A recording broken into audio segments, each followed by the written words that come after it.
Right, we're gonna start streaming.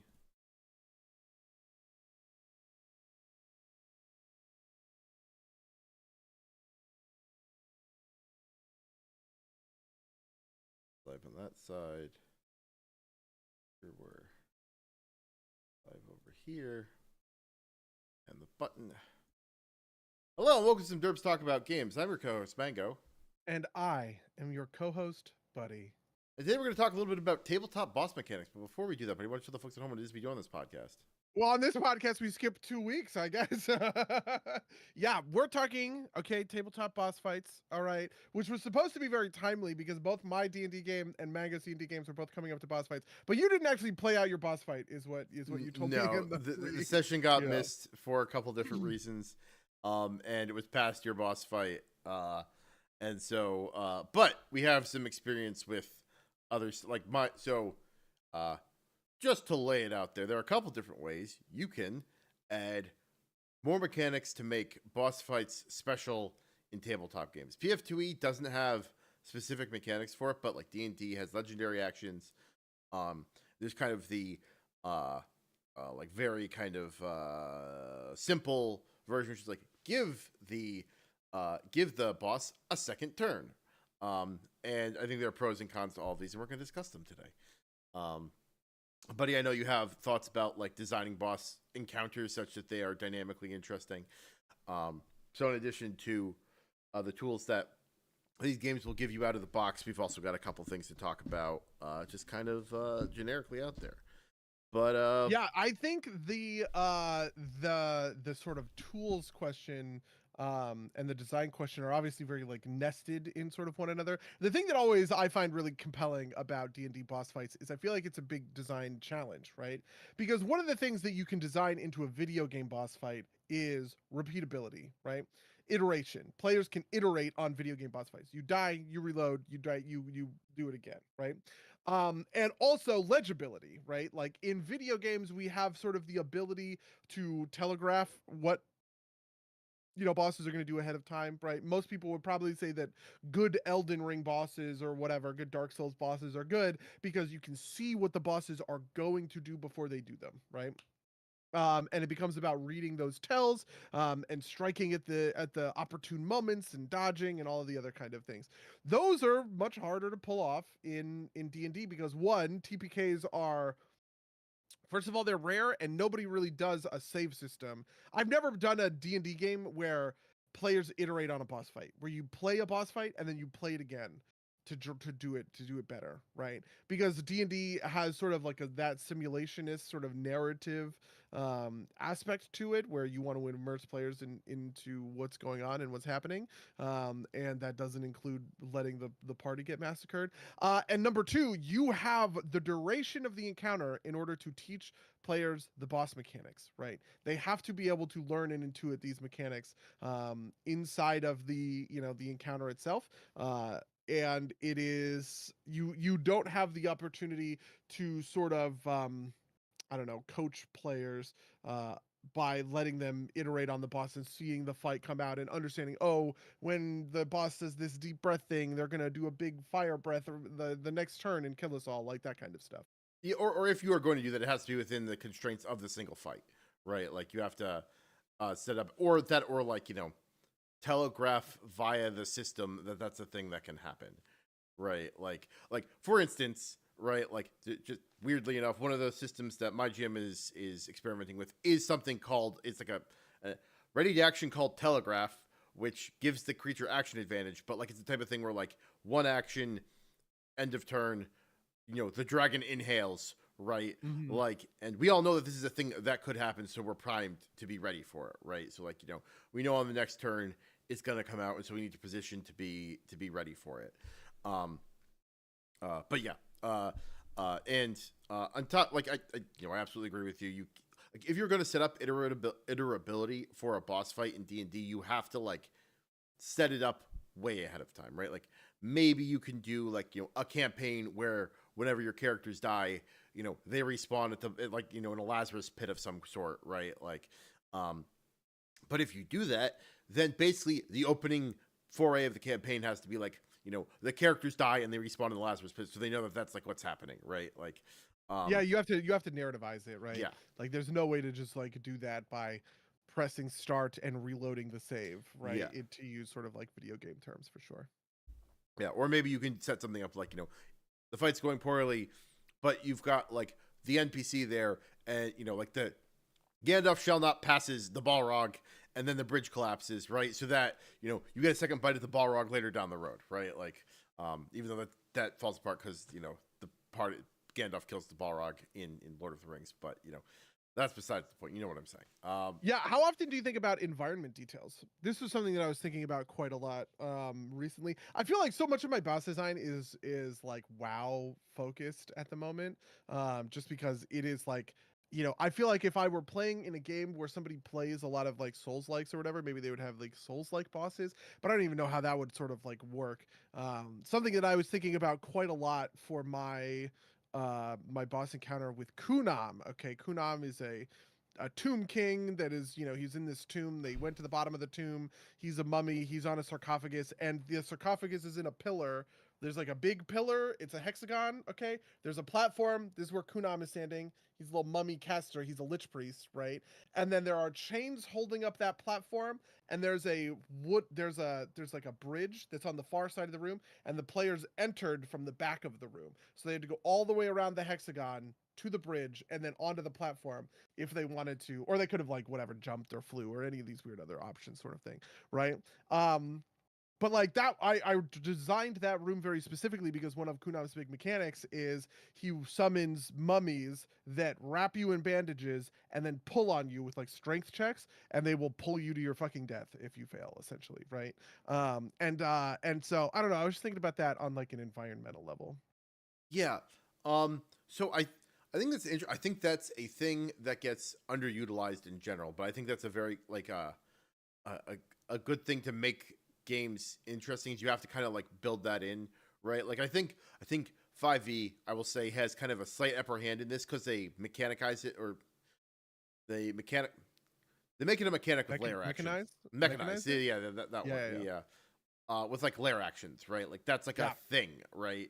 Um, Whereas it's kind of not explicitly anywhere in the PF2E system, at least not that I'm familiar with. But like you can obviously do that, right? You can have, the red dragon have traps in his lair, right? Or like there's some like fortune dragons can dive through their hoard to gain like armor, but like you kind of it's not like called out as like a do this in the lair type thing. It's just kind of a thing you have to deal with. You have to like see ahead of time and be ready for. Um, but I think that's an important way to kind of like make some of these things pop. I'm curious though. This is strength checks that you're talking about. How do you make that like? Because how do you make that not feel bad? And the reason I'm going to pose this is because something I hate about either legendary actions or two turns is if the boss doesn't move on their legendary actions or their second turns, it feels okay. If they move, it feels terrible because like the movement is the thing that kind of makes it feel like they're cheating, and like you only get one move in response, and if you're trying to set something up, you can't reliably set anything up because the boss gets to move twice and kill everything. Like that very specifically sticks out to me as something that feels bad. And I can imagine kind of like save or suck throws feel bad. So how do you deal with that? The mechanics of it were the mummy gets spawned, right? So Kunam uses his whole action. He summons one mummy. The mummy throws these bandages all as part of this action, which immobilizes the person, right? All of that is without a that just all that just happens without a save, right? The actual strength check part of it only happens when it cycles back to Kunam's turn. So you have a turn to deal with the bandages, which the players did in a number of different ways, right? You can just spend your action breaking out of your bandages, which is maybe the worst way to do this kind of thing. You can deal a damage. The mummy has one hit point, so if somebody just shoots the mummy and deals a damage to it, the mummy dissolves, the bandages go away, right? You don't have to do your strength save. And then you can also target the bandages themselves, which were like flammable, right? So you could light the bandages on fire.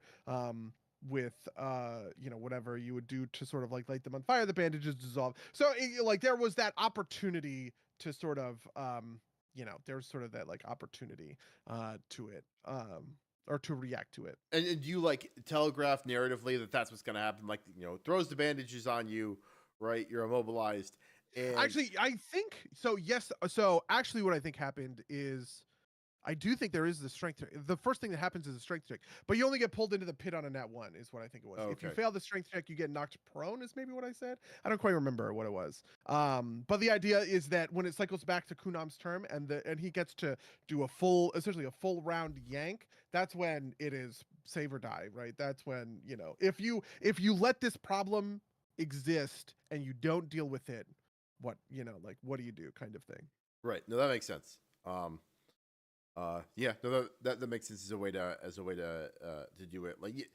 I really think that's the key, right? It's just like, oh, and the zombie yanks on you and pulls you to the edge of the pit, but can't pull you in, right? Like, even if you do that, even if you just narrativize that and do it without a thing, that's like enough to be like, oh, this is the game plan, right? Like, let's make sure it doesn't happen, because otherwise it can Yeah, feel and like a Kunam's screw job. whole thing was he had very powerful actions, but he only got one turn, right? Yeah.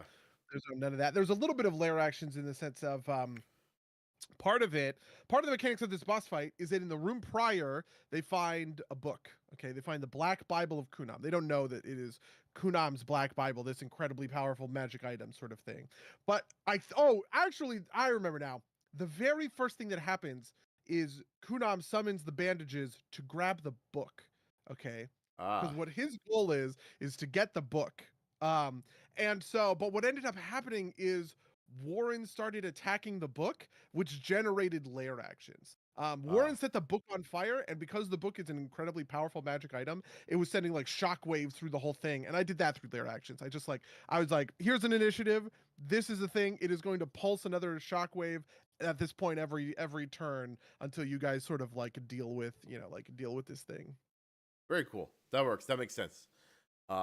Yeah, very cool. How do you feel about legendary actions in general? I am not into what I like are triggered actions more than legendary actions, I think. My favorite way to do boss fights is to have health thresholds where, on certain health thresholds they get a thing happens, right? So you can imagine at 50%, he erupts in fire, and now every attack, he does a big shockwave of fire damage to everybody, and now every melee attack against him, you take some fire damage, right? It like ups the stakes of the fight. Or maybe at 60% health or in 20% health, there's like different thresholds where different sort of stuff happens.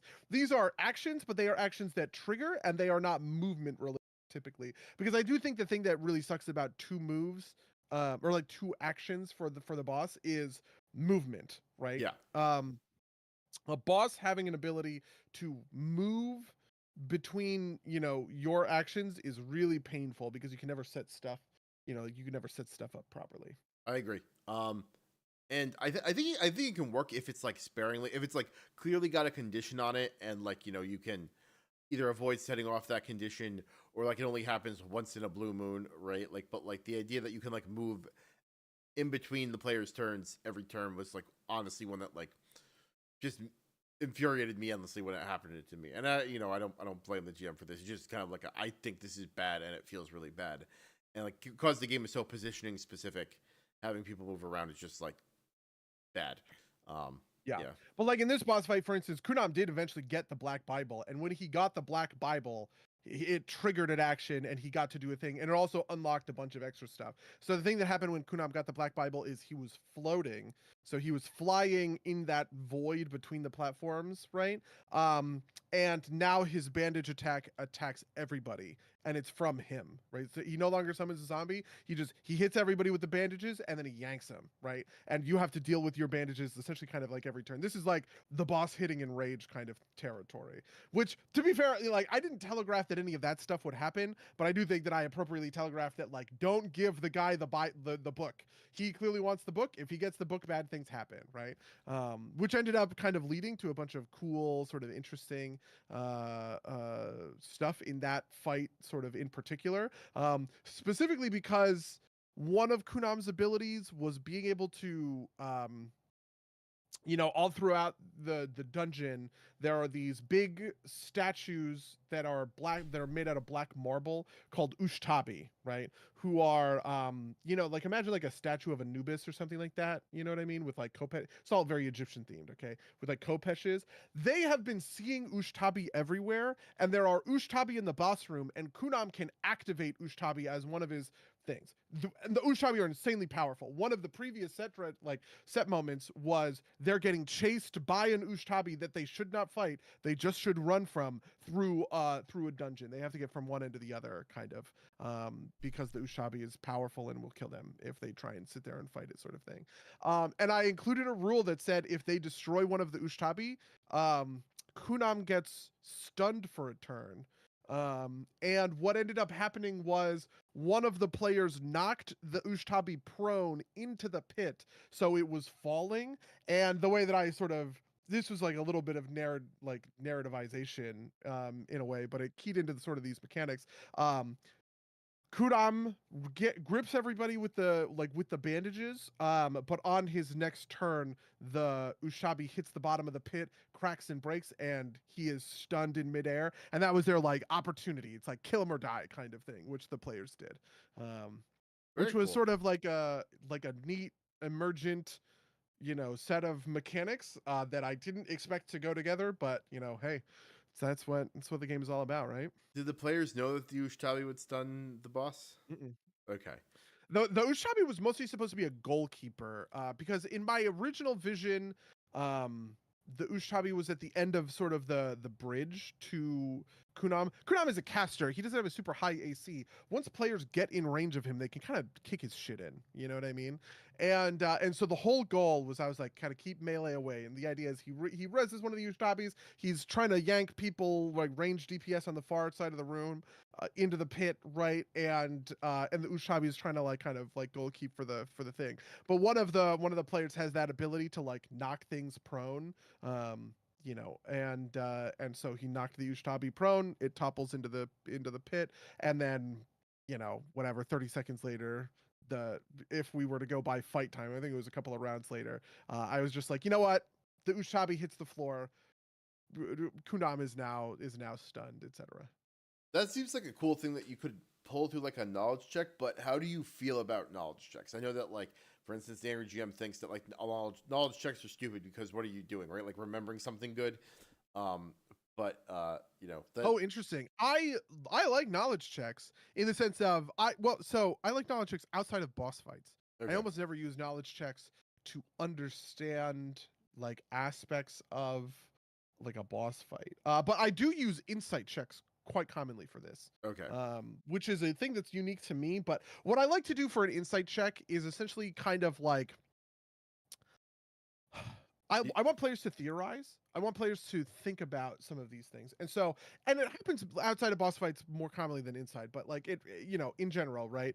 If a player gets 75% of the way there, I will bridge that last 25% on a successful insight check. So for instance, if they come across an ancient thing and they're like, oh, what is this used for? And they intuit a couple of the correct answers, but they're just a little bit off, right? They think that they have entered an armory because they're seeing a bunch of weapons on the wall, right? But actually what they've really entered into is a gladiatorial chamber, and they probably wouldn't get that. It's I'll let them roll an insight check, and if they get it, I'll explain that sort of bit. And I will sometimes do that with sort of boss mechanics, right? Though I don't think I did any of those when it came to Kunam. I maybe did about the book, because I think somebody asked, is what happens if he gets the book? And I had them roll an insight check, and I was like, it's bad. He is brimming with energy from the death god, and that book is brimming with energy from the death god. And you can imagine that giving a lich priest one of these death god books is going to be, particularly bad, even though I knew personally that book is Kunam's specific magic. It's his Frostmourne. You know what I mean? Yeah. No, that makes sense. Yeah, very cool. What do you feel are some of the most engaging boss fights you've ever done in tabletop RPGs? So, let me think. The one that was really memorable for me is I told you guys a couple months ago, I went out to a cabin in the woods and kind of finished out a campaign, and the last fight of that campaign was a black dragon. It was essentially like a what's the word, like ancient black dragon, but we had previously trapped her in like the Shadowfell, and so we were fighting an echo of her, and it was her as a young dragon. It was like, huh, what's this, right? And then we got her down to like half-ish health, and then she like flickered and came back as like an adult, and then we got her down to half health, and she flickered and she came back as like I forget if it was elder or old, but basically she flickered, like she kept getting older, right? Like and bigger, because black dragons are cute, and so like that was just kind of like, oh no, right? Like when it happened. That's a really great detail, like the ramping intensity of it, and like it's draining our resources at just the right rate, where it's like we're at the last one. It's like, are we going to like, is it going to flicker again, or are we going to like be able to finish this out, right? And we managed to finish it out. It was like like a 4-hour long boss fight, and it had like the legendary actions, right? And like it had a lot of like it was interesting terrain, right? Like some of us had flying, some of us didn't. It was like running around, getting out of the way. Me, I was playing Warlock has, or Fiend Pack Warlock has this great ability where you hit a creature and you can send it to hell with no save, which they changed in the updated version. So it's like this will buy us a round where we can just heal up where they're not present, right? Like that kind of thing. So it's a lot of like it really felt like it pushed all of our resources to the limit, and and obviously it's also very nearby. One that sticks in my mind a lot is the charging rhinos in Hell's Rebels. My god, I think about that one all the time. Yeah, when you guys were at the thing and there were it was like you're at an inn in the mountains and there are rhinos charging through the inn, and you had to keep the diplomats alive or something. Yeah. Basically there was a secondary objective, right? Like another one that stands out is it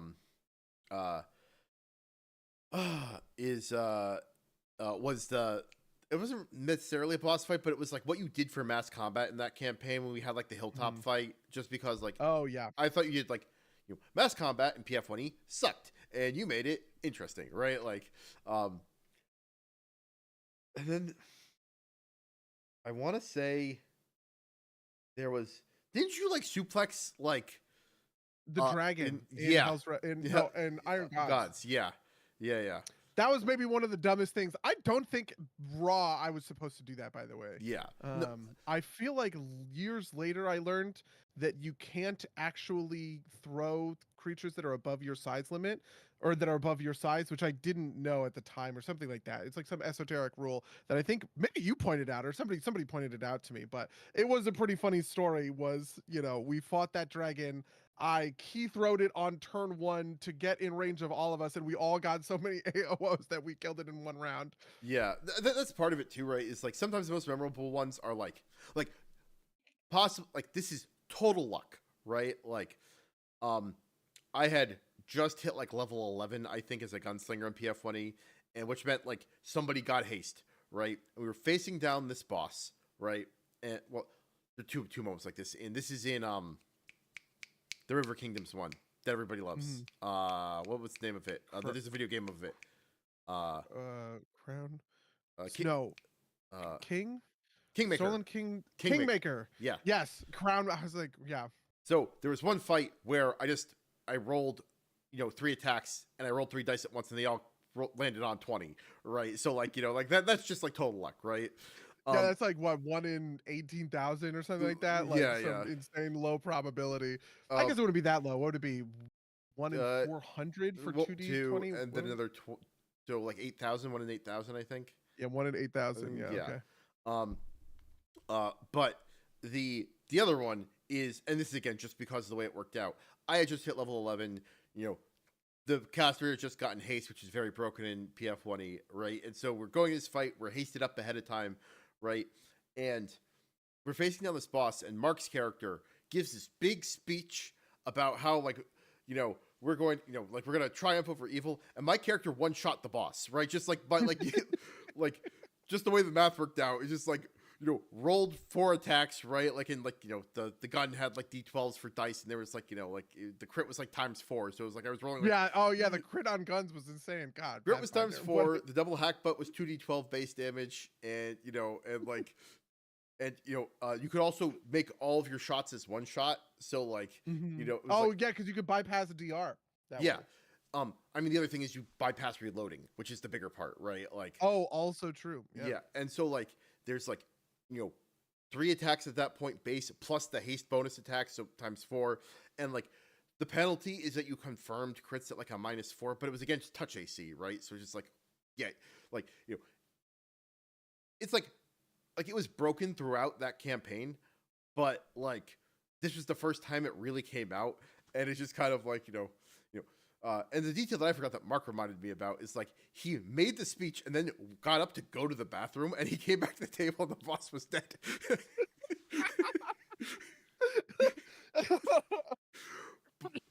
But like Yeah, I think yeah.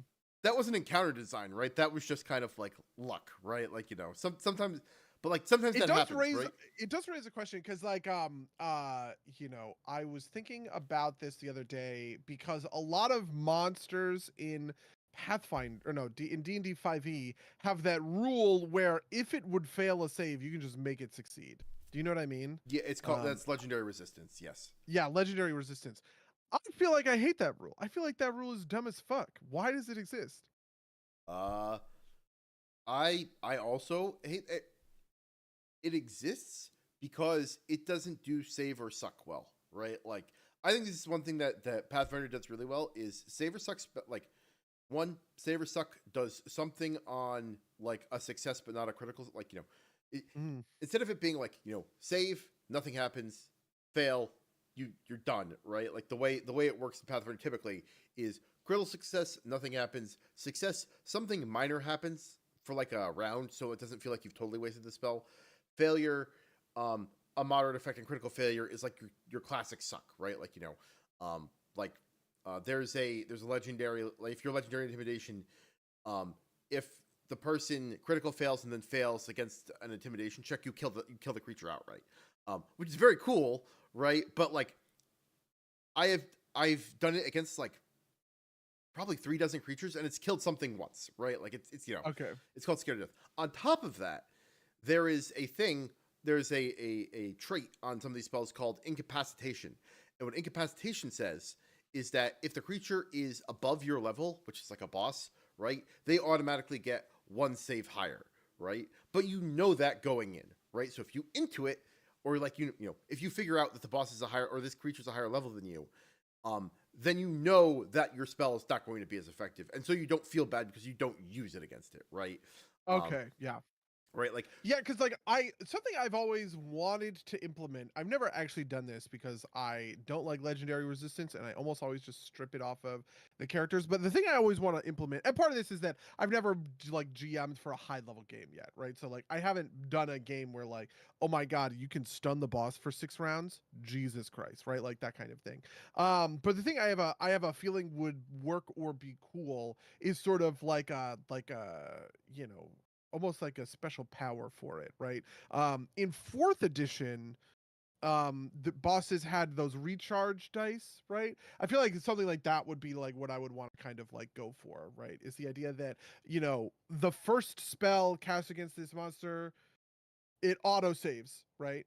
But the second, but it, that this recharges on a 5 or a 6, and you roll that on power recharges every turn, right? Like you just roll. If you get a 5 or a 6, it gets kind of its magic shield back up. If it doesn't, you can now hit it with another spell, and that spell is going to sort of work. I don't know how much I would want to like telegraph that to sort of like a player, but I feel like the feeling of working towards bringing down sort of like a magical resistance, right, is more satisfying in general than like just knowing that a creature has legendary resistance and understanding that like your big single target stun is a completely useless spell slot to have for the boss fight. yeah, it's tough because like you end up encouraging weird player behavior, right? Like 'cause it's like yeah, let's throw like a bunch of like weenie spells at it to see if it can like pull off the legendary resistance, but like also that doesn't work because theoretically, like the boss can chooses when to save, right? So like if you hit him with like a level 2 Melf's Acid Arrow or whatever, and it fails to save, it's like it's damaged, but fine, whatever, fuck it. I'm not gonna force, I'm not gonna use my legendary resistance on that, right?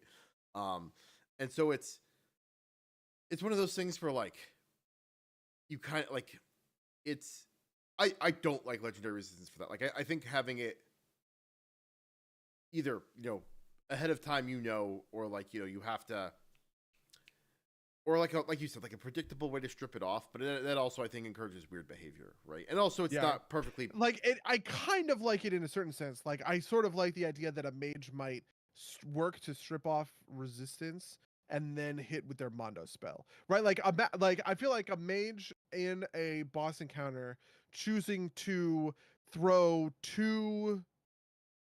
Firebolt wouldn't work. It would just have to be like some dumb, like cantrip or whatever that like requires a save, right? You throw two of the saves to get you the shield off, and then you hit with your whammy, level 5 petrify or something like that, right? I feel like that would be pretty. I would be okay with that for I guess certain boss encounters, right? Because another thing that I have is that passing those health thresholds strips condition effects for bosses. Like when I tend to write my bosses, it will have a line in there that will say something like, when this reaches 50%, it's cleared of all conditional effects or something like that. So the idea is like, okay, you can sort of stun it out, but the moment this thing like hits whatever, boom, it's triggering a new action, and now you're in a new phase of the boss, and you got value out of that spell, but it did not win you the fight out.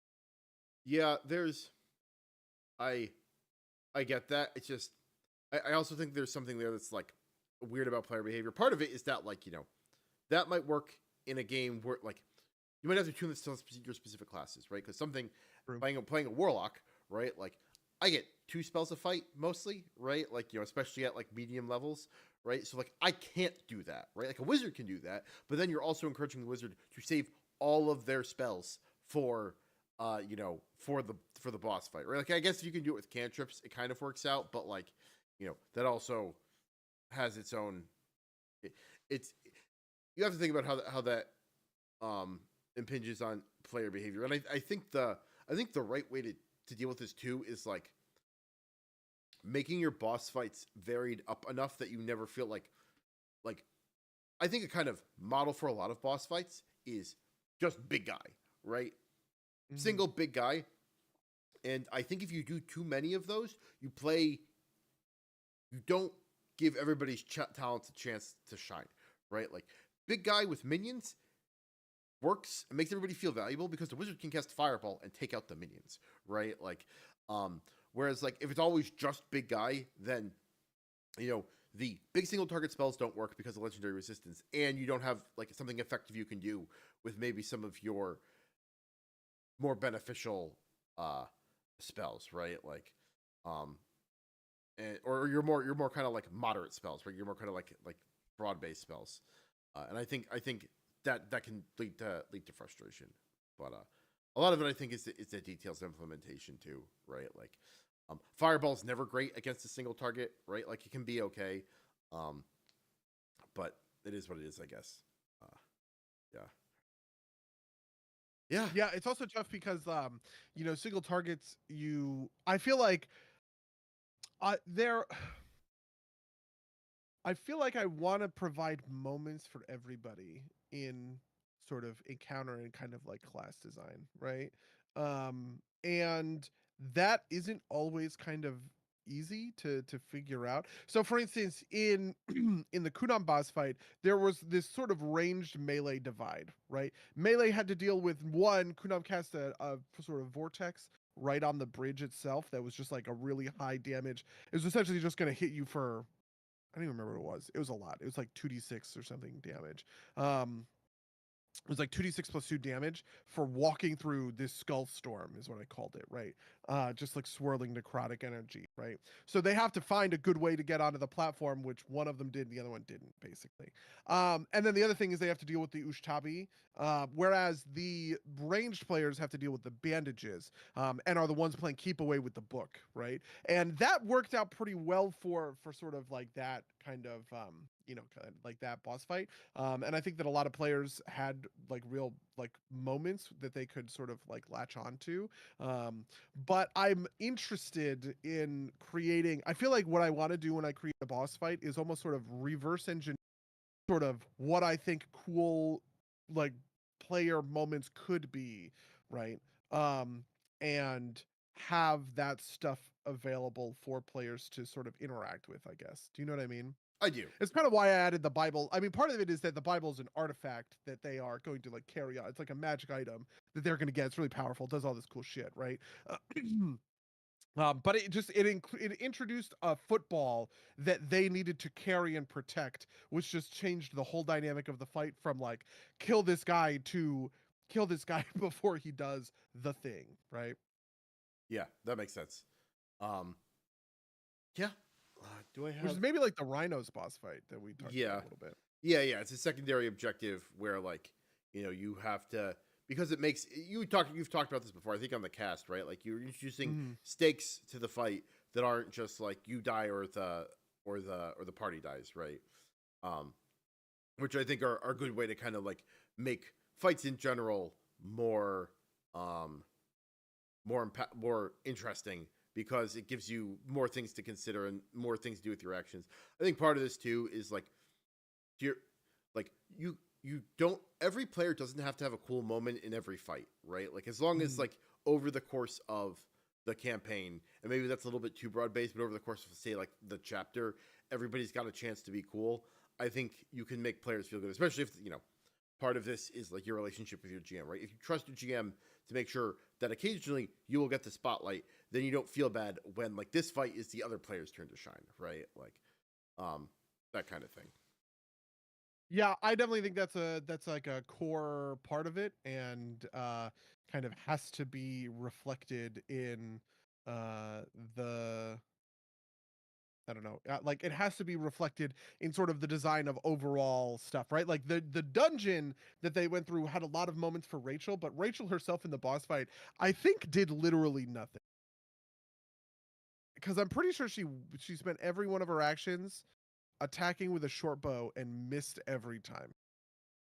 So it's just like, like that was a boss fight that was carried quite a lot by, Warren was doing things as a wizard. Lou and Mard were doing things as kind of like the melee DPS, kind of getting the sort of damage. Mard was the one who tripped the guy into the pit with the special ability on his boots. And I feel like those are the moments that are gonna, like, I don't know, I guess those are the moments that are gonna kind of like stick with people. That's a very like wow way of designing boss fights. Are there any other games that you feel like have boss design insights that you feel like you want to steal from, or you see in tabletop bosses? Yeah, so like I was hoping to have something reported on this, but like like you said, Dark Souls, right? Like Mark is experimenting with a move called Telegraph. That's basically like Dark Souls, commit to the move, and then you can move around it and strike afterwards. And the benefit to the boss is they get action economy out of it, right? Like they Wait, I'm sorry. So can you explain this mechanic? I don't quite grasp it. So you spend one action on one turn to get a 2 action or 3 action on the next turn for either 1 action or 0 actions. I forget exactly how it works, but like they've telegraphed the move ahead of time, right? So like, okay, so the boss has 3 actions in their turn. One spends one of them on telegraph. Yeah, right. Like so, they do 2 things. Last action, probably not written in the rule, but they telegraph, right? They like dragon claws, flies, then inhales. And Mark, says to us, the dragon inhales, right? Like, preparing to breathe fire or something, like to various levels of explicitness, right? On the dragon's next turn, it gets to use its dragon's breath, which is normally a 2 action for I think 0 actions, right? But because we know that that's what it's going to do, we can spread out, right, and not get hit by it, or at least only one person gets hit by it. I don't know if it requires like setting up exactly what the action is. I don't remember the exact mechanics, but I think that works in theory, right? Like he's inhaling scatter, right? Like I think works as a as a mechanic. I think that's very Dark Souls inspired. That is definitely very Dark Souls inspired. Yeah, that's interesting. I feel like that's pretty interesting. Yeah, I feel like there is something there that I actually quite like, um, in terms of solving kind of the action economy problem, but also giving players a little bit of sort of like a little bit of leeway when it comes to dealing with stuff. Um, yeah, Spending one action for two actions later, but knowing that you're not going to hit everybody with your dragon's breath because they're going to get out of the way. yeah. I think you can also do this in like a simpler way that doesn't involve like a lot of like mechanical changes. It's like I think in both games, Dragon's Breath recharges on like a D4 or D6 or something, or like um in 5e is it like roll a die and if it hits a 6 it recharges or something like that? Yeah, It's roll a die, and if it hits a 5 or a 6 or a 4, 5 or 6, or you know what I mean, like that's what. I don't think there's anything that has better than 50% recharge, but that's how it works. yeah. In Pathfinder, it's you breathe and then roll a D4, and that's how many rounds before it recharges, right? Um, and Oh, interesting. Okay. and so narrativizing that, right? Like in either case, it's like you see the smoke in the dragon's mouth like spark a light, right? It's like, oh, he's got his breath weapon back, right? Like that's the thing we have to play around until he uses it again, right? Like I think you can do that with it, and you don't have to do anything mechanically different to make that work. Um, uh, you know, that are just like rolling that recharge die out in the open, and like it's basically the same thing. It's just you narrativizing on top of it to make it feel a little Do bit you less. like the idea of boss fights being choreographed and mechanized to that degree? It depends. Like I think there's like a level to it, right? Like I don't think I like that. Like a puzzle boss, right? Like the boss is effectively immune until you like hit the three levers in the right order, and then it dies. But I do think giving the players enough info to play smart is good, if that makes sense. Because that's the difference between like the you tell them when their dragon's breath recharges versus like if you like hit the drum of not dragon fire breathing, the dragon doesn't breathe fire or something, right? Like um Yeah, I mean that's something that I do like about I've pitched this in for a lot of my enemy design, right? That telegraph mechanics through enemies ahead of other enemies, right? So the example I always use here is burning blood, right? Like all beastmen have burning blood. You train players to react to burning blood when they are fighting beastmen from session 1, right? And by the time they're fighting burning blood in session 20, they are well versed in the nature of burning blood and how to how to deal with it, how to account for it, kind of thing. Not that I did a ton of this with Kunam. I did a little bit of it, sense of like the Ushtabi. They interacted with an Ushtabi. It was very dangerous. They knew to run away from it. They watched. It was actually pretty funny because they walked into this cave. The Ushtabi was there. It was deactivated. Something happened and they activated it and they were like, okay, let's fight. And one of them punched the Usabi. I think it was Lou punched the Usabi for like 6 damage, and they just got to see the little like of the health bar go down, and it was like, no, no, no, no, no, we're running, right? So yeah. I'm well versed in how our answer to burning blood is being taken away from me. This is a reference to 2024 changes that are happening for paladins and Ah, diseases in general. Diseases are no longer a thing in D&D 2024, and so I have changed burning blood to be a curse effect, because I don't know, they just made that change. What used to happen is, one, paladins were immune to disease, and two, they could spend charges of lay on hand to cure disease, right? So you'd get infected with burning blood and then oops, lay on hand, it's gone, kind of thing. Now the players have much harder, are going to have a much harder time preventing themselves from getting infected with burning blood. that does sound like a re-worthy thing. So Burning blood is also less bad than it used to be, though, because it used to give you one level of exhaustion. That was like the main effect. It gives you one level of exhaustion, and it fucks with your ability to heal, to like magically heal, basically. It kind of puts a damage tax on magically healing. For every time you heal by magical means, you take 1d6 necrotic damage. And now exhaustion works differently. Exhaustion is just a flat penalty to your rolls for the level of exhaustion that you have. So it is basically just a -2 when you have burning blood rather than disadvantage on ability checks. Interesting. Still bad. It's still pretty bad, but that's Pretty bad. that's an interesting difference. Huh. But that's something that like, not that they have fought any. Well, I guess they fought Morgur, who was a Burning Blood or was a Beastman boss. There's a couple of named Beastmen that are running around. I'll explain the mechanics of it. When they finish the forest, I'm very excited to talk about the way that the mechanics of the exploration sort of like work, because they're kind of wild, and I feel like there's like a whole cast in dissecting some of that stuff. But they ran into a named Beastman NPC, and they fought him. He had mechanics. He was doing some stuff. That was like kind of like a boss fight. All of the Beastman NPCs that they've encountered so far are supposed to be like boss fights, even if they're like recurring kind of characters, which is another way that you can telegraph stuff to players, right? Is have it be a recurring character who has mechanics that are repeated from fight to fight. But it's also a very WoW thing, right? Like it's like the trash Yeah. leading up to the boss fight has the ability. Yeah. The trash leading up to the boss fight always has the boss mechanics. Cute, like. Yeah. No, I'm thinking about your base question there about like if there's a game where you can take other games where you can take these mechanics from. I think it's tough, right? Because to your point, right, a lot of it's based on iteration. A lot of like classic bosses, right? Zelda bosses are like do the thing 3 times, right? Like, which I don't think is fits well here.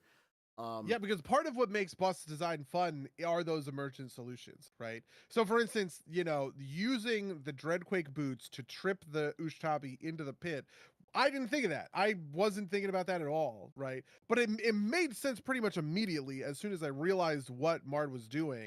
And I was like, oh, I understand, right? And it failed its save. It was totally fair, and that's how that was supposed to go. But I feel like a lot of my I don't know, satisfaction as a GM these days comes from watching players solve these problems in ways I never possibly expected, right?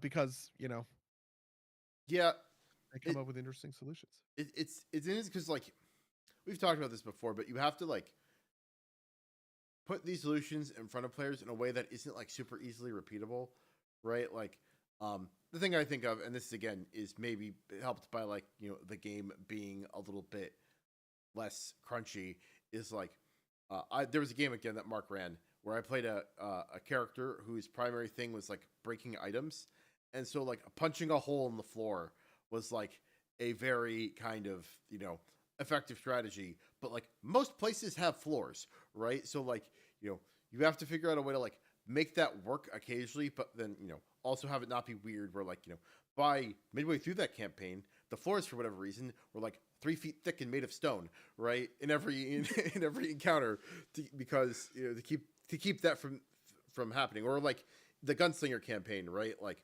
gunslingers also had an ability where if you shot someone and like you could take a malice to your attack roll to like make them drop something with no save.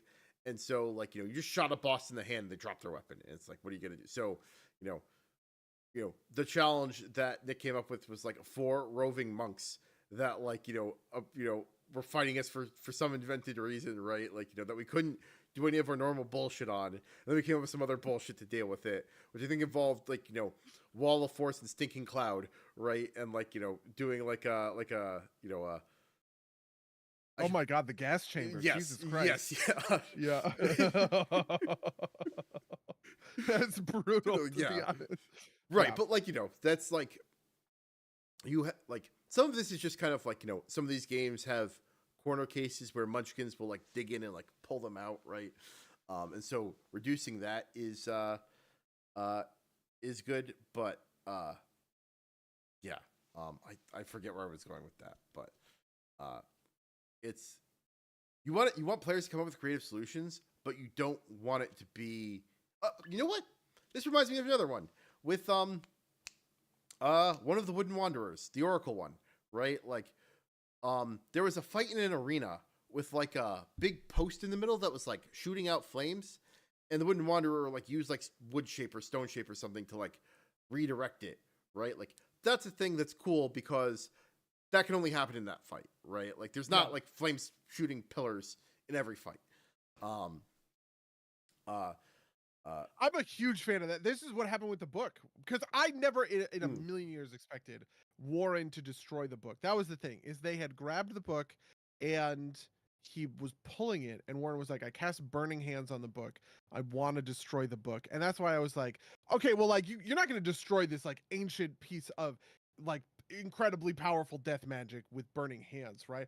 But like, yeah, you'll set the book fucking on fire, and burning something, it's like burning the Necronomicon, right? Like it is going to have this effect on the whole group. And that was, oh right, because there was this other effect. It was doing this like death chain lightning thing where it was like bouncing between a number of different targets and then reaching Kunam and healing him a little bit, which the book like could do. And so the book was just spawning these random spells that it was being destroyed by being sort of on fire until they smothered it and like did all this other sort of stuff. It's interesting. How much do you think about you know because we sort of talk about what's the opposite of simulationist? You know what I'm talking about? Yeah, simulationist versus what's the word? It's like some weird. It's like Gaussian or something, like some like fucker's name. Yeah, You know what I mean? No, but it's a simulationist versus abstraction. Simulation versus abstraction is like the thing that comes to mind, right? Because HP are like an abstraction, right? Yes. Yeah, that's the way I always think of it. At least simulation, although like you might have a different word for it, but yeah. What about that in particular? I wept when he said he wanted to torch the book. Listen, I understand. Yeah, like I feel like simulation is there to answer the desire of players to be living in a, like in my mind, this is the key to immersion in a lot of ways, right? Like you need to have sort of like a proper sort of simulationist set of rules that feel not gamified in order to keep players sort of like immersed in sort of the environment. Yeah. Right. And sometimes those things work for players and sometimes they work against players, right? One of the things that happened in this dungeon is, they accidentally kind of woke up a bunch of tomb soldiers, like these skeletal soldiers that were waiting in a mausoleum across the city, basically. And the soldiers were being mind controlled by these lich priests with sort of like banners, right? And one of the players chose to, I send my soldiers, who they killed the guy with the banner, so the soldiers were then loyal to him. He's a death paladin, right? And he was like, I send my soldiers to go convince more soldiers. But as soon as he sent the soldiers back to where the banners were, they just fell back under the mind control of the. Do you know what I mean? And it's like that to me is like a proper sort of simulationist reading, even if that's like something to the detriment of players, theoretically speaking. Right. It's like a proper simulationist reading of what happened, of like how that would work, because the magic of the like the magic of the world has been established to exist in this certain kind of way. And I think about that a little bit when it comes to sort of these boss fights, right? Like I feel like a boss fight that feels too mechanized and gamified isn't super satisfying unless you're like a really hardcore Captain Crunch, I guess, right? Like outside, rather than a boss fight that feels like you are fighting. I talk about this in WoW bosses. I talk about how like I liked the Kel'Thuzad fight because I felt like I was fighting a lich, right? I liked the fight of Kurog Grim Totem in Vault of the Incarnates. It felt like I was fighting a shaman, right? These sort of like prototypical things that were, I don't know, they were just like weirdly immersive or whatever. And I feel like that's the goal that I have for some of these boss fights, right? Like fighting a mummy lich priest skeleton king guy. He is using mummy bandages to wrap you up and pull you to your death, right? He is animating these huge giant statues that you have been seeing walking around, animated by death magic, right? All of these kinds of things feel kind of in keeping with that, I guess. No, I agree. And I think the kind of thing there is like it only feels unfair if it feels like a thing that like the character could have known about, right? Like if the fighter tries to light the book on fire, it makes sense that he doesn't know that like that will have some negative effects, right? Like he's a dumb fighter, he doesn't know anything. Like it feels like the wizard should have some idea that like maybe it won't work the way you don't know, like you probably won't destroy it, but maybe you can disable it, but you're not quite sure. That feels more fair than kind of like, I do this and like, I have no clue that this is going to happen, but like that's also hard to kind of feel out, right? Like especially depends, I think, specifically on the character, right? But like that feels like the type of thing where, at least in the PF2E way, like if someone was like, "Can I destroy this book?" If they're a wizard with high arcana, I'd be like, "No." But if you've got like if you're gonna try to do something to like sever its connection, maybe that'll work. Versus like, if it's like no arcana, right? It's gonna be like, well, sure, try hitting it with it. You think maybe if you hit it with a torch, it's made of paper, right? Like that kind of thing. But that's a part of that is like establishing that flavor of the game, right? Like something I find is that in like adventure paths, particularly because they are written out and like it feels like you are playing kind of like somebody else's design in a much more concentrated way.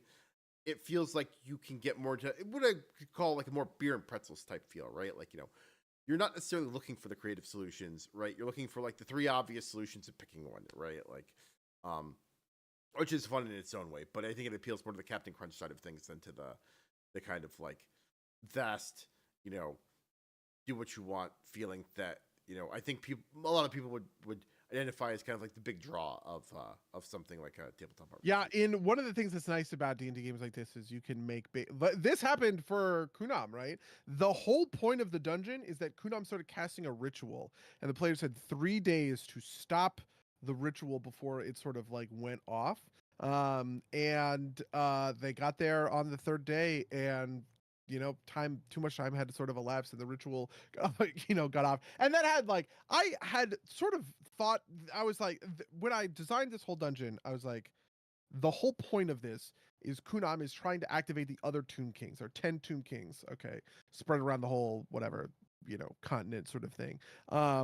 And the question is, can the players kill Kunam before he executes this ritual and sort of awakens the Tomb Kings everywhere else, right? They will probably, even if they don't, like, even if Kunam doesn't, they will still probably end up awakening a bunch of Tomb Kings, because they're going to trip over these burial complexes or whatever, and they'll be like, there's a Tomb King in here, gotta kill him, kind of thing, right? But it's like, that's a decision that like, this is a thing that has real consequences for how the campaign is going to end up running, right? Because now the Tomb Kings are sort of a faction that I hadn't really planned to have active in the way that they are sort of now active, and that kind of marks an inflection point that will decide the whole future of sort of this campaign, which is like a good thing in its own sort of way. And they were able to, it sort of sucks that they were not able to stop the ritual, but they were also able to kill a really powerful monster that would have been a huge threat to them otherwise. So it's a little bit of like give and take kind of thing. But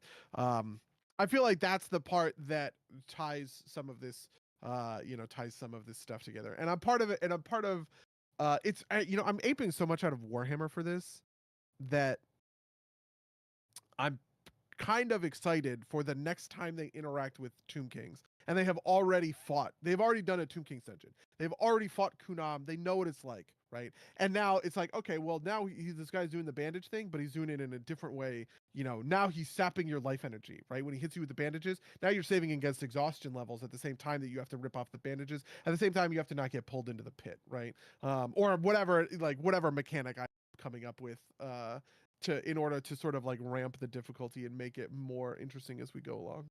Take notes, Antarius. Yeah.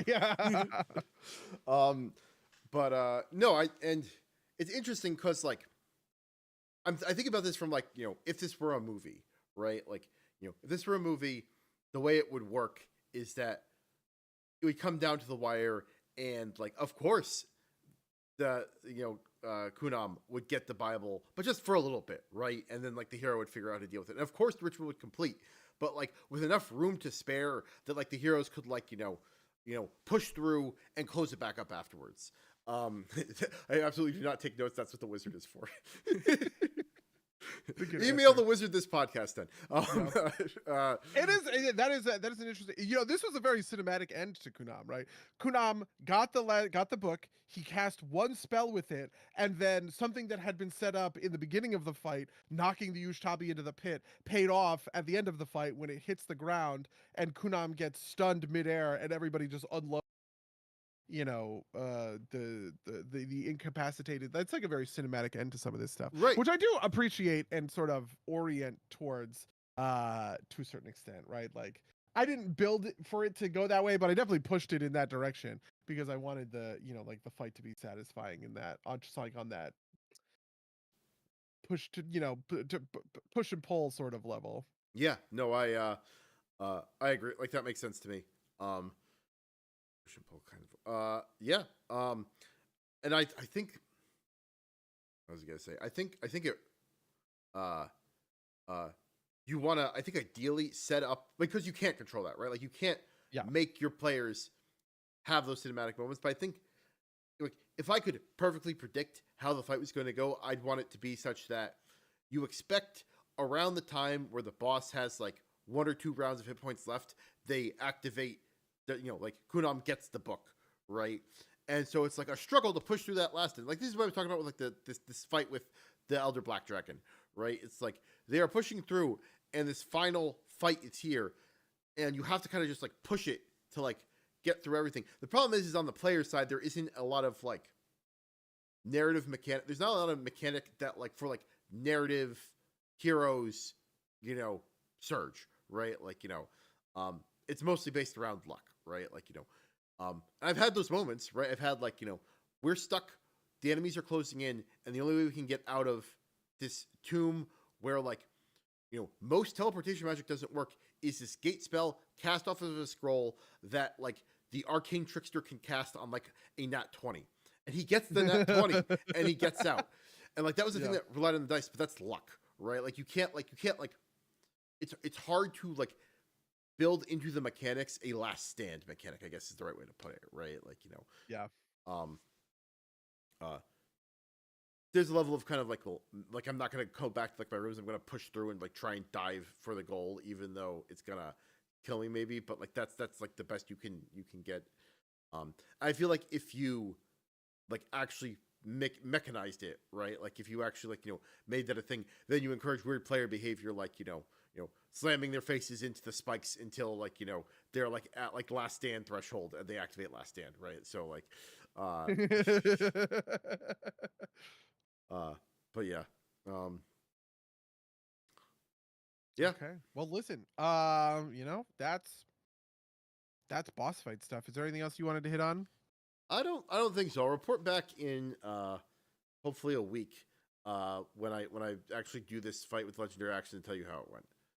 But with that, let's transfer, or not legendary actions, with the there's legendary action as well, but it's telegraphed actions. But with that, we've got 3 weeks worth of what we've been doing. So, buddy, why don't you tell me what you've been doing? Man, that's a good question. I've been playing an insane amount of WoW. Really, like WoW is just dominating essentially kind of all of my time that's not like spent on work related stuff. The big thing that I've been doing is just getting up a million alts with all these professions that are doing all these things. I can now craft most profession items, which has been my racket, even though I am essentially at gold 0 for over the course of the experience. I have made no money. I'm still at 14 million, some like 250,000, something like that, which is about the amount that I walked into the War Within with. And I have the hope that this will pay off in sort of like a long-term way. But kind of my goal here is I was just like, I'm just going to be pumping these green profession items every, just like whenever I need them. And I'm not going to sell a lot, but if I sell 10,000 gold in a week, right? Like that's it. That's all I need, right? And then every once in a while, my new thing is I'm also using concentration to make money, where I will have because one of the things you can do is you can buy super cheap mats, like low level mats, and then use concentration to bring it up to high level prices. And that's just basically just trading on your concentration. It's like it's like how much gold can you sell your concentration for? And the answer is a couple thousand gold every day on a couple crafters. So that's like the most of what I've been up to. The big thing that I'm making a change for is I'm tanking now. I'm Baron tank, which is a little wild. I crafted myself a beautiful intelligence axe instead of a strength axe without even realizing it, like, because I'm a fucking moron. Okay, and I have to wait next week to craft a new axe, get a new spark. I spent 2 sparks on my DPS weapon, which I'm not DPSing anymore. And then I spent 2 sparks on this axe and a shield. And in my very first week of doing Mythic 10s, I pulled a Mythic Track shield out of the vault. Mythic Track being higher than these like max crafted things. So I was like, okay, well that's a waste of a spark. So I basically am just kind of getting owned on this sort of level. But hey, whatever. Pushing up into 10s. Mythic Plus is much harder this season. Gearing is much harder for Mythic Plus this season. I don't know. There's all that. And then the other thing is and then I brought my Retribution Paladin up. Did I tell you about leveling him without flying? No. Okay. So my Ret Paladin Dazanji, I leveled him through the main storyline campaign, and the rule was no flying. I called this classic rules. I said no flying and no flight points except for the main flight point on every individual like map. So I could fly from Dornegal to Gundergaz or whatever it's called, right? But you can't fly from, Dornegal to some like flight point out in the boonies, right? And it's remarkable how well this expansion, for being one where flight triggers immediately, you can just do it without flight. I did all of that stuff by just running around on my Triceratops, which is very fun. I think I would recommend it to people. It is a different way to play the game. It is much it's pretty interesting, to be honest with you. Just having to sort of find the routes up and down the big cliffs was pretty neat. Yeah, no, it's interesting because I noticed that they built in like things that you wouldn't necessarily need, like like things at the bottom of holes that you could like take up, I guess, if you're out of vigor or whatever. But it's interesting that you can do that without flying. Huh. That would be wild if like at the end of the or like the later patches, like your dragons don't work anymore. You have to walk now. Yeah, I'm sorry, I got the hiccups. No worries. Just now. Something I like. I have not been playing quite as much WoW.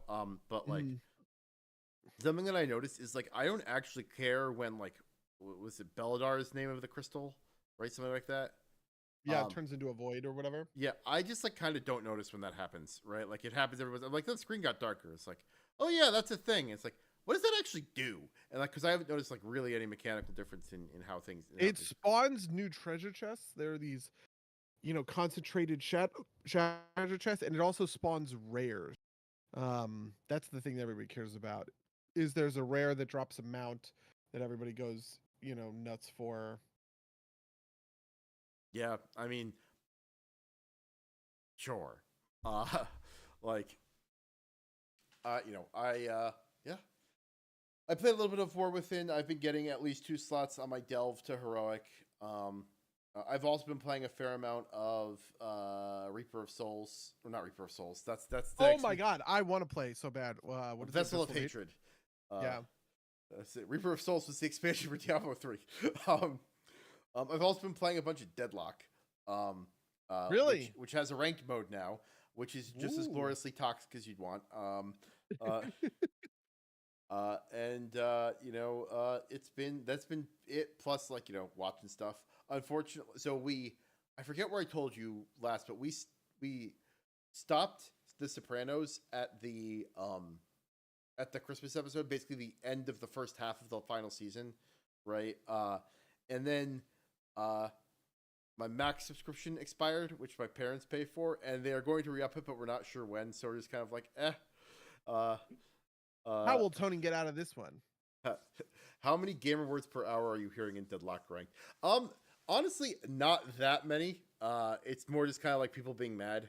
Um, but Tony, like, honestly, the show could end on that Christmas episode, and it wouldn't be terrible, right? It's Wait, kind of what like is the Christmas episode? so the last episode of the first half of the final season is everybody goes to Sopranos' house for Christmas, right? Everybody's it's like it would be like the happy ending, right? Like if you stopped it right there, because like everybody's kind of grateful. Everybody's kind of together, and it's kind of like a more uplifting note, right? Because like everybody's kind of in a decent place, and so we'll see how everything goes poorly in the second half. Does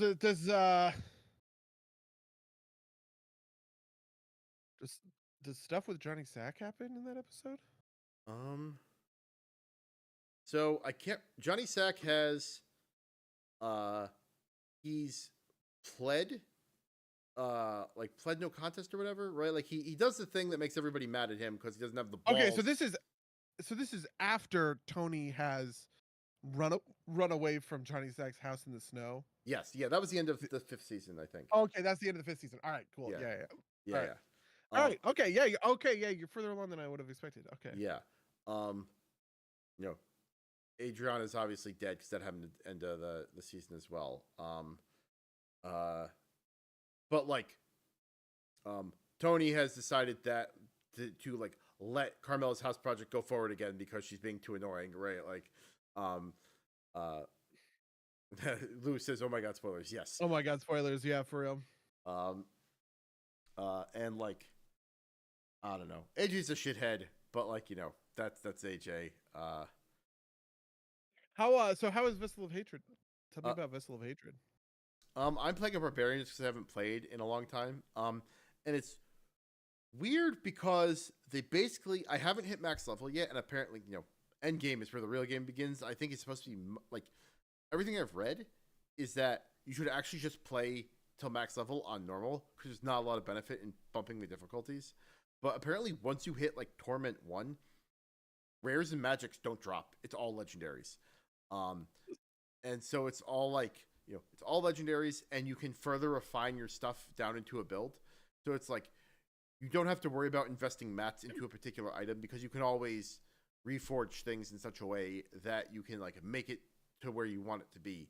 So you need to get like a piece of it, and you don't have to worry about like rolling an ancient essentially and having to replace that and rebuild it all back up again and wasting your mats. So, but it does kind of make the leveling process a little bit less fun in my regard. Like, there's like this thing that I like to do especially when I'm leveling. Is like, oh, I got this legendary, right? Like, I'll change my build to fit what this legendary lets me do,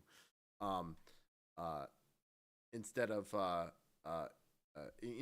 like targeting a particular build, and that works well enough for me. But apparently, when you hit the end game, you're supposed to be like targeting a particular build, and so I'll deal with that at some point. I finished the campaign, which was fun. There's some cool visuals and there's some interesting lore. The problem is that like it's Diablo, so like everything has to end on like a down note always and forever, right? So like I'm like, what's the rug pull gonna be? What's the rug pull gonna be? And then the rug gets pulled. And I won't spoil it for people at home, but there's like oh, this thing happened that wasn't really well telegraphed or justified at all, in my opinion. But it's a down note, right? That's a little of how I felt about the way the main campaign ended, to be honest with you. And I like the main campaign well enough, but yeah, everything in Diablo is terrible always. Yeah. True. Yeah. Like it. I mean, it is not as bad as it could have been, right? But it is still a bad thing happens, and it's a real bummer vibe. Yes. Yeah, Diablo is bummer vibes. It's funny because when you launch it, it like asks you if you want like what kind of shaders you want, and there's like dark gritty as intended, or light, and like more visible, which is not intended, right? But it's like it has to be dark and sad, and that's how you properly play Diablo. Is you cry. You have to hate yourself. Yeah. Diablo comes with a Prozac prescription. As compared to World of Warcraft, which is like, hey, everybody, everything's gonna be all right, even Are you excited for the next patch? The patch tomorrow is the big 20th anniversary patch that everybody's BRD is coming out. I'm excited for Mog, I guess, right? Like the monk Mog looks neat. I will get the monk Mog. I'm excited for our boy Savadar to come back, who has decided I'm also excited for our boy Savadar to come back. Who's decided he needs to be there for this 20th anniversary stuff. I am happy that it's gonna be a whole patch cycle instead of being like like a 3-week event where I have to like roll my face on the keyboard during the holidays to make sure I get the things I want. Yeah. I'm logging in at the top of every hour to like kill a fucking boss or whatever. Yeah. Logging in the top of every hour on Christmas Day, right? Like to get your Greevlies, right? But I don't I don't pay super close attention to what's happening with the patch cycle, right? Like I was like, what is this update that's happening? It's like, oh, it's the pre-patch for the 20th anniversary, and I saw that there's new armor sets, but I also I was like, oh, it's gonna be like a real raid, I guess, because people are in the Discord are talking about like actually raiding it as opposed to like doing heroic Azkahead or whatever, right? So it's like, okay, that's cool. I'll play, right? Like my big thing at this point is like my big mountain to climb is getting enough fishing contest seals to get the fish mace. But that's like 250 seals that I had to miss last Saturday because I had a personal matter to attend to. But like over the course of the expansion, I need to get all my fucking seals so I can get my fish mace. Okay. Yeah. You know what? Listen, I believe you. Yeah, I was definitely watching a bunch of stuff. I weirdly ran out of YouTube videos.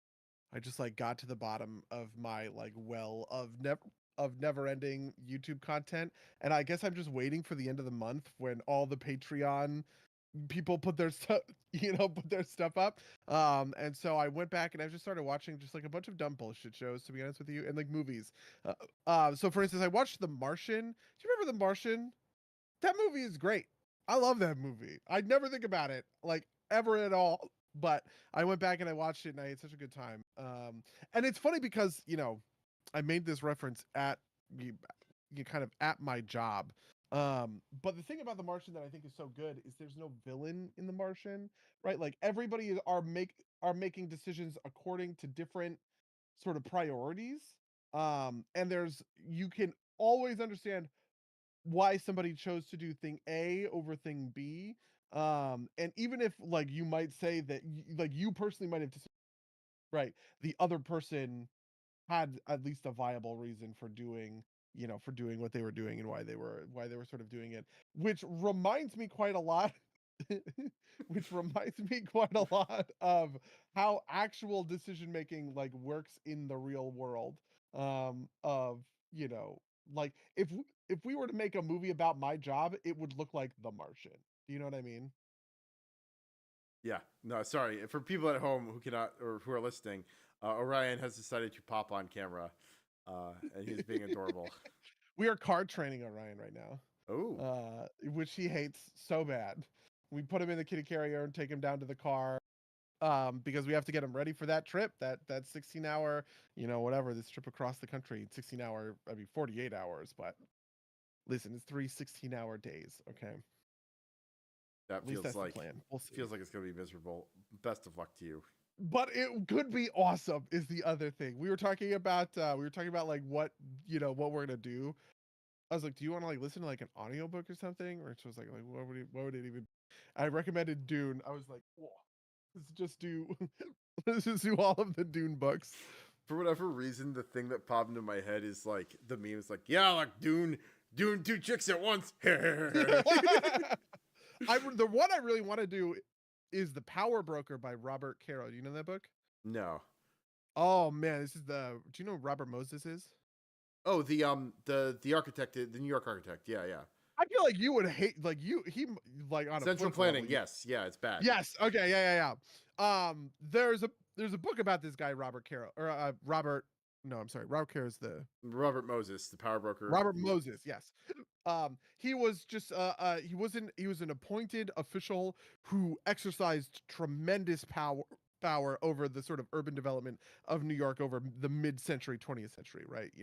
From kind of the Yeah, and he was responsible for redlining, although there's arguments as to whether or not he like intended to be racist about it, or that's just kind of like the easy, like would have been the easiest way for it to go anyway because they were all poor, right? Like, you know. Yeah. So this book is really interesting, and Robert Caro, the book that he is proudest of personally is his biography of Lyndon Johnson, which I've always wanted to read.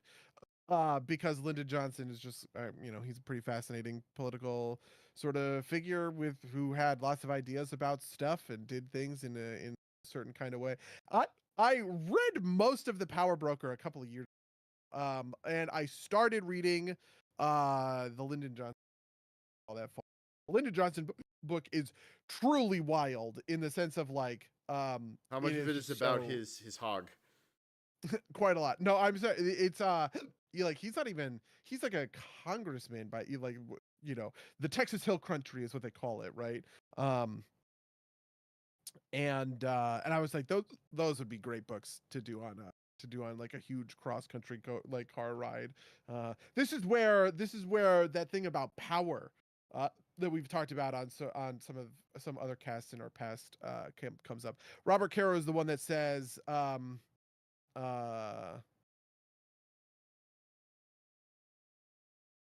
the fuck was it? Great. It's I'm thinking about absolutely or something absolute like that. power. I kept thinking great power brings great responsibility. It's not what he's talking about. Yeah, Robert Caro's thing is power doesn't corrupt, power reveals, right? When you have the power to do the things that you've always wanted to do, you do those things and you just show people who you are and what you wanted to do with that power, what you wanted to sort of like accomplish with it, basically. Which I think is a really interesting sort of like philosophical, Take thing, I guess. Yeah. So yeah. Yeah, no, that's interesting. I actually just finished The Post-Mortal, which I thought was an interesting read, but I like didn't. I thought like the things it predicted were absolutely incorrect. So the pitch is that, or the 2 sentence pitch is that it's in 2019 a cure for aging is developed, and our main character gets the cure. And basically everything gets worse as things goes on. Like, overpopulation is such a problem that like our main character becomes like an elimination specialist, which is like people who are dispatched to at first, legally kill people who have volunteered to die, even though they don't have to because they're immortal. And then it progresses into like, it's called hard. It was called soft elimination to hard elimination, which is initially just for like criminals, right? Like one of the things that happens early in the storyline is like death penalty gets basically slapped on top of everything starting in like Texas. Like first it's like first, death penalty as it exists now is only for like horrific murders. It's like they increased the death penalty for like rape, right? Which it's like, well, in a world where everybody's gonna live forever, got to start culling people at some point, right? I don't agree with all of his conclusions, but like I thought it was like a fun read at least. If you want stuff to read or to listen to in the car, right? Like I think Dune at least through God Emperor is worth a listen. I would listen to all the Frank Burks. I have not listened to any of the Sun's books on Lou's recommendation of them being terrible. I would something you might find interesting is the Hyperion cycle, and you can just do Hyperion because it's Canterbury Tales-esque, and each like the first one, and there's a lot of cool stuff in there, and like you can clearly see some influence on later works, right? Like you'll read it and be like, oh, this was written before the internet, and like very clearly influenced things like The Matrix. So I recommend the Hyperion Cantos there. Do I have any other big ones that I have been super enjoying? I don't know. I've been listening through the Terry Pratchett books, which are light and quick to get through, but like they're not a hard recommend. But are they good? Yes. Everybody loves Terry Pratchett, but Discworld, right? Like it. I think they really hit their stride around the 5th or 6th book. Wow. Just because like he's still clearly messing around with what he's doing. I think he says that the Night Watch, maybe, I think is the one where he says it's the first book that he wrote where like the humor served the story instead of the story serving the humor. Because like the books are all very self-aware, right? Like I thought, like I went back and forth on Moving Pictures, which is it's like it's a send up of Hollywood, right? Like but it's like in this like weird fantastical universe. It's got some weird stuff happening with it, and like to me, it goes between like being too far up its own ass to be good to like still being funny at the same time to like crossing back over in a way that I think is clever. But um, I think they're all fun. I don't know if I would recommend them as a thing to be emotionally invested in, but I am enjoying them and I'm listening my way through them. What's the other? You know, otherwise, you know, it's just so those are the big ones that I've been listening to. I would also recommend picking up some classic sci-fi if you ever wanted to listen to some because they're widely available and generally cheap. You could listen to Red Rising if you want to be real mad the whole ride. What is Red Rising? I do know I once. God, did I stream this? I played like Game Dev Tycoon, and I named my game Red Rising. I think I was streaming it, and I think Lou was like, "Oh my god, that's such a good book." I was like, "That's a fucking book." The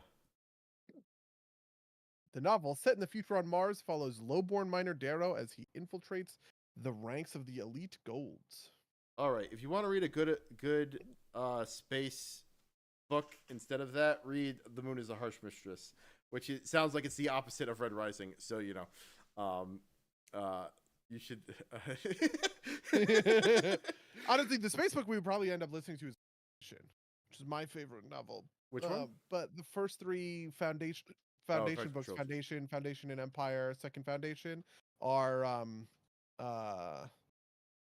those would be good for a big long drive like that.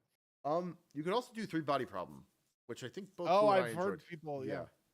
Does it have anything to do with the actual? Does it have anything to do with the actual Three Body Problem? Like, it's supposed to be like a metaphor for chaos or something. Like, I don't understand. So yes, but only in the loosest sense. Yes, with a question mark is probably the correct answer, right? Like, okay.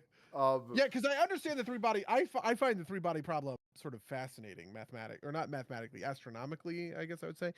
But I never understood how much the three body problem was related to. So, the three body problem, right? Is like predicting like three bodies orbiting each other in space or something like that. Like, yeah, it's like impossible because of chaos. Like, it's too chaotic. Yeah, essentially. That there is a three body problem literally happening in part of the story, and that drives some things. Yeah, it's key to a specific part of the story, but it's like saying the briefcase is important in Pulp Fiction, right? Like, okay, sure. Yeah. Like, and like it's not like you need to understand what it is but it's like the fact that it's unsolvable is a problem. Oh, Ryan, Jesus Christ. But it's not the thing that drives the plot. Yeah. Okay.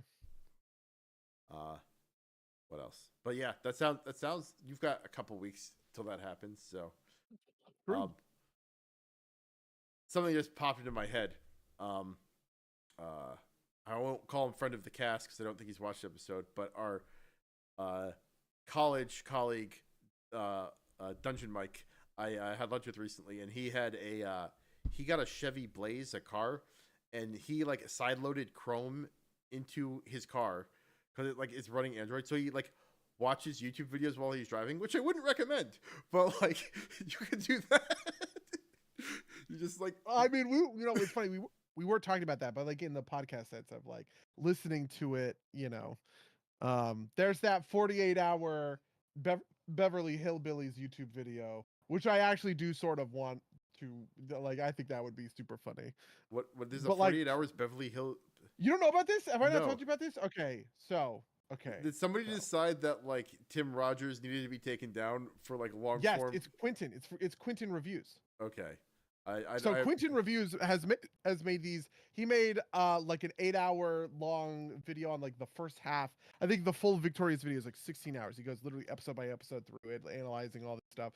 It's great. These are honestly great videos. Like they're very fun, entertaining, YouTube videos or whatever. He made a bit. He made a bit where his dad, he would keep cutting to his dad who was as a joke working on his own deep dive of a sitcom from his childhood, which was the Beverly Hillbillies, yeah. right? And then on April Fool's Day, they released a 48-hour video that is about the Beverly Hillbillies, Petticoat Junction, and some other thing, because they're all in like a little cinematic sitcom universe together. And where it's like, oh, you thought that joke was just a joke? No, he's been working on this video this whole time, and that's it. That's the joke. It's honestly so fucking funny. I can't explain to you how Is good. Is it actually 48 hours of content? I'm pretty yes. Yes. There are no like breaks in the content where it's like 10 hours of nothing. Do you know what I mean? Yeah. Yeah. So. Okay. It's glorious. Okay. Well. Yeah. 48 hour. That's. He has a whole hour-long tangent. Okay, so do you know Petticoat Junction? I have heard of it. I don't actually. Petticoat Junction is the story of an inn that is on a rail line. So it's in like the mountains of Missouri, the hills of Missouri, or something like that. There's nobody, or there's no roads, but they have a train line. Okay, and so the train goes to this train station, Petticoat Junction, where there's like a little inn there that the people stay at. That's like the point of the story. He goes on an hour-long tangent about how sometimes when you see the train, you're seeing a little tiny miniature train, and that train was built by the same guy who built the Star Trek Enterprise. And that guy has this whole interesting life story about how he was trying to get credit for the original scale model of the Star Trek Enterprise that they used in those sort of shots. Nobody was giving him credit for this, and then all this other stuff. And he comes to the end of literally this hour-long tangent about the rights to the original model for Star Trek, okay? And he goes, but I don't really like Star Trek, so let's get back to the good stuff. And he just goes back to talking about Petticoat Junction. And you're like, he produced an hour of content based on this thing, and then he doesn't like Star Trek or whatever. Green Acres is the third show. So he does Petticoat Junction, Green Acres, and Beverly Hillbillies. Yeah, I have at least seen several episodes of Beverly Hillbillies. Yeah. It was on TV Land when we were kids. Now I'm sure that like stuff we watched when we were kids is like on TV Land, is like oldie shows, right? Like, oh my God, Friends is on TV Land. Oh God, Friends. Do you not like Friends? Are you a Friends hater? I feel like people fall into Friends people or Seinfeld people. I'm a Seinfeld guy. Oh my God, interesting. Yeah.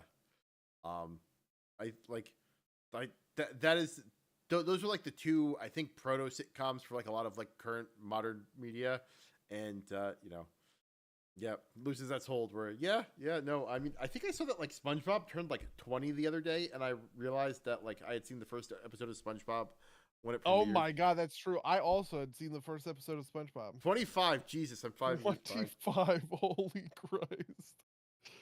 Why is the 20th fucking anniversary of WoW, right? Like, Yeah. And I haven't played all 20 years through, but I did play on launch, right? Like, man. What a world. Gaming. I've seen gaming ads on like normal like I saw on television shows, right? Like granted it's for like Black Ops. No, I saw a Metaphor ReFantazio ad in front of I've been watching What We Do in the Shadows TV show, also very good. But like that's like it's like a game for gamers, right? Like it's not like like a bro game. And it's getting streaming ads, I guess. Lou says if it helps, I was too old for SpongeBob when it came out. That's why you miss all of the goated SpongeBob memes. Okay, there's so many good SpongeBob memes. Yeah, like I have absorbed a lot of what's like the Perry the Platypus show? With Doofenshmirtz. Phineas and Ferb. Yeah. I've absorbed we didn't have Disney. We had Disney, you had to get a special thing for it. So we didn't have Disney. So I have no window into like any of those Disney shows. Yeah, no, I similarly, I did not have Disney, but I also think that was after our time, right? Like I think yeah. But like there's enough the memes have entered enough of the memosphere that like I have like absorbed them, but I haven't seen an episode of Phineas and Ferb yet, right? So yeah, it's like how my little sister loves iCarly and Hannah Montana, but those were after my my time of watching kids TV. Yeah. Yeah, well, I also remember for whatever reason, house memes are back in like the cycle, and like I have seen that. I remember watching the first episode of House, and I also remember that like taping on a VHS tape episodes of House as they came on after American Idol. So I always got like the last 3 minutes of American Idol because you always had to overtape. Remember when you had to manually record? Yes, I remember all of this, and you know what? I miss it every day. Okay, fuck streaming, fuck the internet. Let's go back to a simpler time, the 90s. You know what's really funny is like my mom's like, well, if you guys want to finish The Sopranos, you can take it out of the Boston Public Library. They have it on DVD. It's like, what am I? A fucking octogenarian renting? Yeah. Oh man. Oh my god, Lou VHS Yu-Gi-Oh. Yeah. Time to do the duel. You could not torture that information out of me, okay? That I VHS to Yu-Gi-Oh. Remember DVDs? I still have DVDs. I like DVDs.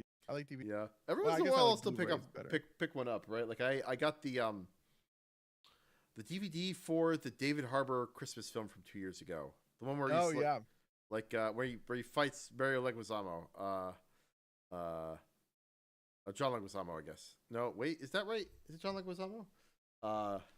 David. Is it Silent Night? It's something like that.